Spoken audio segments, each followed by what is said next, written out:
Hello po sa inyo mga Kajansky, kumusta po kayo? At ngayong araw na ito ay meron na naman po tayong bagong ipapahagi sa inyo na kung saan ito po ay mga simpleng paraan para mas lalo pang maka-attract ng good luck na yan sa saping yaman man o pananalapi. So bago po natin simulan ng anumang ritual, ay nais ko lamang pong ipromote sa inyo mga Kajansky para po sa mga gusto ng mga pampaswerte sa inyong mga negosyo, sa inyong mga trabaho, sa inyong mga career, o kung kayo po ay mahilig maglaro ng anumang uri ng sugal, meron po tayong pampaswerte dyan. Para po sa mga interesado ay mag-PM lamang po kayo sa akin. So, alam niyo ba mga Kajansky na ito pong ating bawang na ginagamit po natin sa ating pagluluto, alam niyo ba na ang balat nito ay instead na itapon po natin, alam niyo ba na malaki ang pakinabang nito, lalo na po sa mga ritual na kung mga gagamitin natin ito sa pampaswerte. Dahil ito po ay hindi lamang po mabisa sa pagtanggal ng mga negative energy na yan.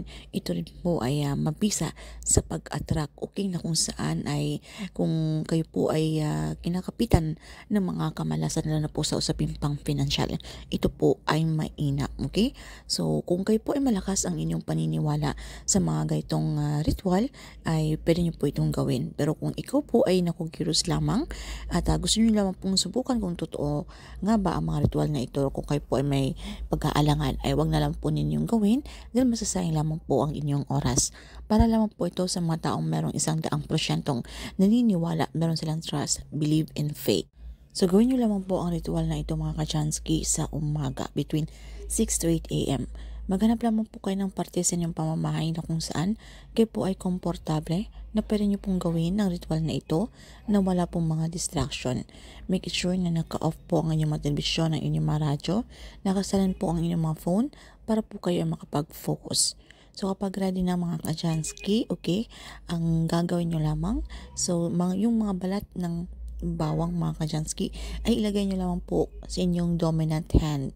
Ibig pong sabihin kung kayo po ay left-handed, kung kayo po ay right-handed, kung ano po yung lagi nyong ginagamit, doon nyo po hawakan, okay? Sa inyong kamay yung ating balat ng bawang. At atin po itong dasalan, ritualan po natin para mas lalo pang ma-activate ang energy nito. So, kung kayo po ay katolikong mga Kajansky, pwede nyo pong sambitin yung isang ama namin at isang sumasampalataya ako. Pero kung hindi nyo naman po kabisado ito or kung iba po ang inyong relihiyon, pwede po yung personal na dasal. Wala pong problema yan, basta tayo po ay sincere, taos puso, kapag tayo po ay nakikipag-communicate kay universe. And then, sambitin niyo na po ang inyong mga intensyon. Yung inyo po mga intensyon mga Kachansky, yun po yung ating mga kahilingan. So, dapat good intention lamang po. So, kung ano po yung mga problema nyo sa usaping pang financial or meron po kang mga problema sa inyong mga trabaho, sa inyong mga negosyo, okay? Lahat po isambit nyo na at huwag nyo pong limitahan ang inyong mga sarili. Especially po kung alam nyo pong deserve nyo po ang bagay na yan. So, pagkatapos ay maging positibo, i-claim, i-affirm nyo na po sa inyong mga sarili ang mga swerteng darating. Sambitin nyo lamang po yung ating mantra, thank you universe, now I'm ready to receive the blessings. At pagkatapos itong mga Kajansky ay itong ating balat ng ating bawang ay sunugin nyo na po ito mga Kajansky.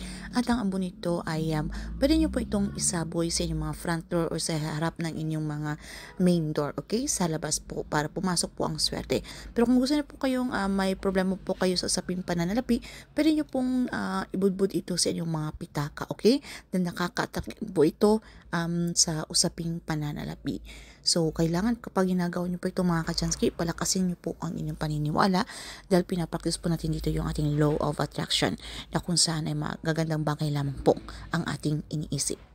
At syempre, tandaan pa rin po natin na itong mga pampaswerteng ito ay isang kabayo inspirasyon lamang. Kinakailangan pa rin po natin na gumawa pa rin po tayo ng aksyon, pagpaplanong gagawin kung paano pa po tayo mas lalong umangat. Dahil nasa atin pa rin po ang may control at tayo pa rin po ang gumagawa ng ating kapalaran. Nasa ating kamay ang tagumpay mga Kajansky. So wag po tayo maging tamad na umupo na lamang po tayo sa isang tabi na wala na po tayong gagawin kundi magantay na lamang po ng grasya.